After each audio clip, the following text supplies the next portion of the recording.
Guys, welcome back to Sick to Programming Guy. My name is Beatrice, and in today's video I'll be showing you how to disable Instagram profile picture zoom. So you don't want people to actually zoom your profile picture. There's a step for you to actually disable that. So the first step we'll be taking, you have to make sure your Instagram is up to date, because the feature is not available to everybody, especially when your app has not been updated. So you have to go to your Play Store or Apple Store to actually update your Instagram app. So after doing that, the next step you take is you click on your Instagram app and you click on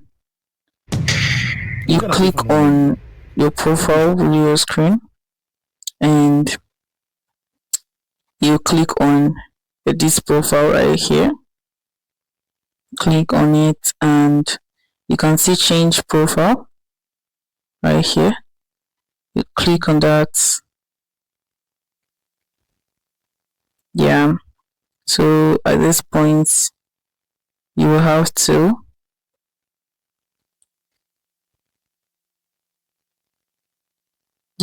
click on AI right here. Edit your AI. So once you actually edit your AI, you are going to save it up. You're going to save it up like this. Yeah. So once you update that, actually it's going to actually disable your profile from being zoomed. If this guide was helpful, give this a thumbs up and equally subscribe to get more helpful tips like this. Thanks for watching, guys. I'll see you in my next video. Bye.